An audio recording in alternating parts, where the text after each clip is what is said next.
한 3개월 정도 생각했는데 중진회가 나온 이후의 배경도 정치적 선명한 의도라고 봐야 되겠죠. 이준석 쳐내기의 선명한 의도, 친윤, 윤핵관이 당권을 가져가는 수순으로 봐야 되겠죠. 그렇게 볼 수밖에 없는 것이 이준석 죽이기에 들어갔던 세 가지 이유가 분명하잖아. 첫 번째로는 대선 때부터의 미운 털, 두 번째로는 결국 당은 두 개의 태양이 있을 수가 없거든요. 국민의힘 내부에서 이준석 대표가 좌충우돌하고 하는 것이 별반 도움이 되지 않는다고 보는 거죠. 윤석열에게 이준석이 부담된다가 50.8%예요. 마지막으로 뭐냐면 결국 당권이에요. 우크라이나 가고 이런 자기 정치 속에서 이게 결국은 당권 경쟁의 서막이라고 봐야 되겠죠. 손절이 아니다 익절이다 그러지 사사건건 애들은 30대에 철없는 이준석 대표를 용납할 수가 없었던 것이죠. 한편으로는 이런 상황이 전개되는 국민의힘이나 또 대통령의 태도나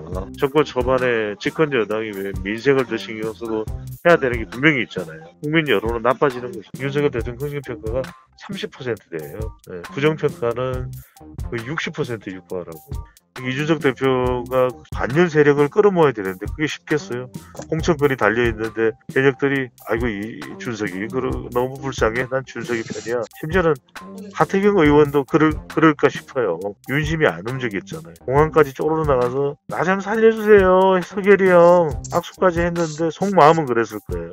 근데 달라진 게 있냐? 없잖아요. 그 이야기는 뭐냐면 제가 말씀드린 모든 시나리오에서 이준석 대표가 제기할 기회는 별로 없다. 윤핵관이거나 아니면 안철수 의원을 대리로 한다고 봐야 되겠죠. 한 3개월 정도 생각했는데 중진회가 나온 이후의 배경도 정치적 선명한 의도라고 봐야 되겠죠. 경고나 당원권 3개월 정도가 되면은 오히려 당 내에서는 명확하게 선을 긋지 못했다. 중진들 윤핵관 이준석 징계 쪽에 찬성하는 여론에 비추면 3개월 정도는 못마땅한 징계가 될 수가 있는 거예요. 이준석 쳐내기의 선명한 의도로 봐야 될 것 같고 향후 정국은 윤석열 대통령을 중심으로 한 친윤, 윤핵관이 당권을 가져가는 수순으로 봐야 되겠죠. 그렇게 볼 수밖에 없는 것이 이준석 죽이기에 들어갔던 세 가지 이유가 분명하잖아. 첫 번째로는 대선 때부터의 미운 털. 대선 때 윤석열 대통령과 이른바 윤핵관들과의 대치 상황이 전개됐죠. 두 번째로는 결국 당은 두 개의 태양이 있을 수가 없거든요. 대선 때는 급하기 때문에 쫓아갔던 상황들이 연출됐지만 윤 국정의 부담, 국민의힘 내부에서 이준석 대표가 좌충우돌하고 하는 것이 별반 도움이 되지 않는다고 보는 거죠. 지난달 21일 실시되고 발표된 조사다 보면은 윤석열에게 이준석이 부담된다가 50.8%예요. 절반이 넘는 그런 상황들이 다분히 감안됐을 터이고 마지막으로 뭐냐면 결국 당권이에요. 혁신이 만들고 당 계획한다 그러고 20대 30대 갈라치게 하고 호남 공들이게 하고 우크라이나 가고 이런 자기 정치 속에서 정미경은 또 분당갑으로 당협 배치하면서 당협 쇼핑한다는 비판받고 이게 결국은 당권 경쟁의 서막이라고 봐야 되겠죠. 그래서 당권 혁신이 만들어서 기존 중진들을 몰아낼 가능성도 다분히 있는 공천 한 짝에 들어갔다는 것은 이준석을 가만히 둘 수가 없는 거죠. 무슨 뭐 육모방망이 나오지 손절이 아니다 익절이다 그러지 사사건건 애들은 30대에 철없는 이준석 대표를 용납할 수가 없었던 것이죠. 그래서 이거는 뭐냐면 당권 경쟁의 서막이다. 결국 대권으로 연결되겠죠. 친윤에게 가장 이익을 줄 수 있는 대선 후보가 누구냐? 오세훈이냐? 원희룡이냐? 안철수냐? 한동훈이냐? 이제 그 계산까지 들어갔다고 봐야 되는 거죠. 아웃 오브 사이트, 아웃 오브 마인드예요. 더 이상 당원도 아니잖아요. 그러면 비당원이 외쳐대는 이야기가 잔잔한 파도는 만들 수 있겠죠. 하지만 그것이 큰 파도가 돼서 당을 덮치지는 않을 것이라고 판단하는 것이죠. 이른바 친윤으로 볼 수밖에 없는 윤핵관의 입장에서는 그거 뭐 바깥에서 떠들어대는 거 뭐 얼마나 가겠어. 그다지 큰 파장을 일으키지는 못한다 라고 이제 판단하는 거죠. 판단이 있기 때문에 6개월간 당원권이 정지된 거죠. 근데 시나리오 판단 하에 윤핵관과 또 새로 당권을 차지하는 쪽에서 생각할 수 있겠지만 국민 여론은 또 다르거든. 이준석에 대한 비판과 비호감이 있겠지만 한편으로는 이런 상황이 전개되는 국민의힘이나 또 대통령의 태도나 정권 초반에 집권 여당이 왜 민생을 더 신경 쓰고 해야 되는 게 분명히 있잖아요. 그런 부분들을 챙기지 않는 것에 대해서 이런 상황이 되는 것에 대해서 국민 여론은 나빠지는 거죠. 5일부터 6일까지 실시한 조사인데 윤석열 대통령 긍정평가가 30%대예요.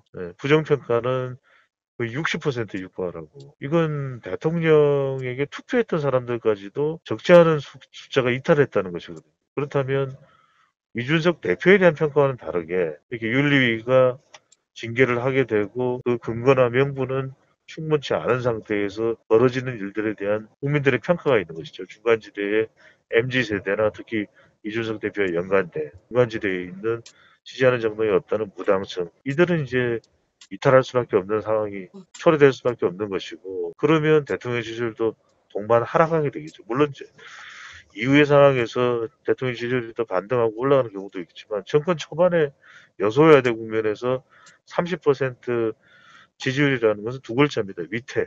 그러니까 위기와 위태의 다른 점은 위기는 위기가 맞지만 기회를 잡을 수 있다는 의미의 위기잖아요. 반전 모멘텀을 위태롭다는 것은 전혀 이것이 통제되지 않는다. 여론이 낮아지고 내부 분란이 일어나고 대통령의 리더십에 대해서 의문을 가지고 있는 것에 대해서 충분한 소명이 되지 않는 상황으로 봐야 되겠죠. 당도 그렇고 대통령도 그렇고 결국 협력했던 한 축이 떨어져 나가는 것이잖아요. 그래도 젊은 당대표 더불어민주당하고는 또 다른 차원인데 다른 변신인데 하고 호감을 가졌던 유권자층이 이탈될 수밖에 없을 것이다. 그건 분명히 윤석열 대통령이 여소야대에서 무거운 짐을 짊어 나가는 양상이 되는 것이죠. 많지가 않아요. 할 수 있는 것은 한 세 가지 차원으로 봐야 되겠죠. 중징계 이후에 이준석 전 대표의 행보 시나리오가 될 수 있는데 첫 번째는 당 내에 남아서 반대하는 목소리를 낼 텐데 결국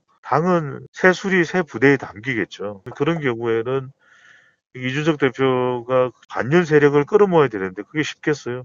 공천권이 달려 있는데 현역들이 아이고 이준석이 너무 불쌍해. 난 준석이 편이야. 심지어는 하태경 의원도 그럴까 싶어요. 그런 상황이기 때문에 당 내에서의 반윤 세력을 진두지휘기가 쉽지 않다고 봐요. 두 번째는 뭐냐면 이제 탈당을 해서 정치 세력을 조직하는 건데 이것도 쉽지 않은 게 뭐 더 이상 내 정치적 생명이 당내에서 버틸 수 없다면 탈당 후 창당 시나리오인데 알겠지만은 바른미래당도 있고 국민의당도 있고 결국 대한민국은 양강구도예요. 이재명 당대표가 되면은 거의 양강구도가 될 텐데 그런 차원에서라도 탈당 후에 창당 시나리오도 별로 없는 거고 세 번째가 다시 좀 재기의 기회를 노리는 거예요. 재기 및 복권인데 수사 결과가 뭐 나오고 또 윤석열 대통령이 움직여서 우리 준석이 거장이 왜 그래요? 여론조사는 의미 없다고 했지만 준석이가 의미 없다는 건 아니에요. 이런 식으로 해서 이준석에게 재기의 기회나 복권 가능성이 열릴 것이냐? 거의 없다고 봐야 돼요. 왜?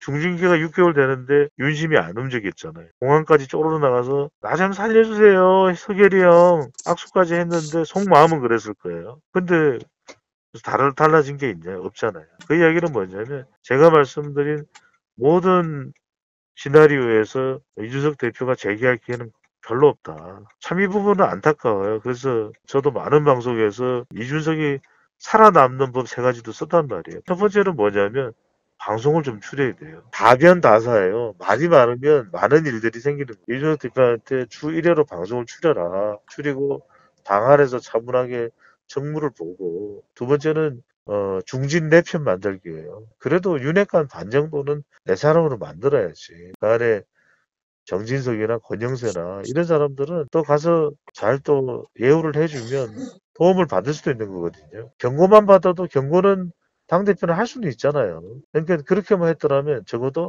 장재훈하고도 통화 좀 하고 그리고 권성동 같은 사람은 잘하면 내 편으로 만들 수도 있어요. 쉬운 일은 아니지만 마지막은 여론 우군 만들기에 여론이라도 좋았어야 되잖아요. 국민 여론이라도. 그러면 국민 여론에서 거의 60% 가까이가 이준석 내치는 건 말이 안 된다.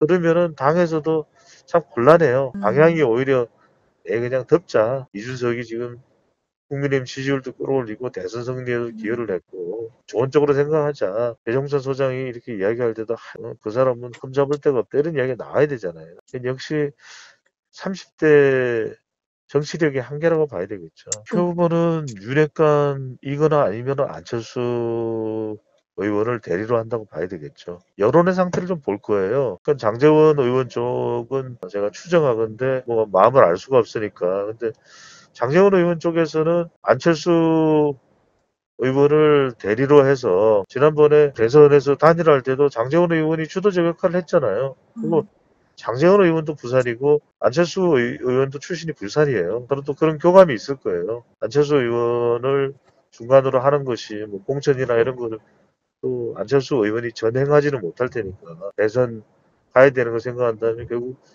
윤핵관이 가장 안심하고 정치적이라는 안심이라는 게 뭐 보장되는 건 아니지만 안철수 의원을 윤핵관 대리 차원에서 내세우는 그런 시도가 있을 수 있다는 분석이 가능하고 또 하나는 윤핵관이 집중하는데 문제는 뭐냐면 당헌 당규 때문이죠. 지금 당대표가 돼버리면은 공천권을 행사를 못 하잖아요. 그래서 뭐 그걸 감수하고 윤핵관의 권성동이든 뭐 정진석이든 아니면은 누군가 뭐 윤핵관 쪽에서 중진들 중에서 3선 이상의 중진들 중에서 나올 가능성이 열려 있을 테고. 근데 지금 시기적으로 참 묘해요. 그렇다고 해서 집권 여당이 비상체제로 갈 수는 없는 노릇이고 조기 전당대회를 빨리 해서 또 당을 추스리면서 지지율을 끌어올리는 컨벤션 효과를 봐야 되기 때문에 두 가지인 것 같아요. 하나는 친윤의 대리 대표 성격을 띠게 될 안철수 의원이 나서느냐. 또 하나는 윤핵관 뭐 권성동 원내대표가 됐던 원내대표 임기가 남았지만 뭐 당대표 도전할 수도 있는 거죠. 또 다른 윤핵관이 전면에 나서는 두 방법 중에 하나가 될 텐데 그런 질문을 하실 수 있을 것 같아요. 어느 쪽 가능성이 더 높아요? 그러면 저는 조금 대리인 성격의 탄자기가 더 가능성이 높다. 그래서 안철수 의원이 삼선 의원이죠. 당대표에 나올 가능성이 다분히 있을 것으로 보입니다.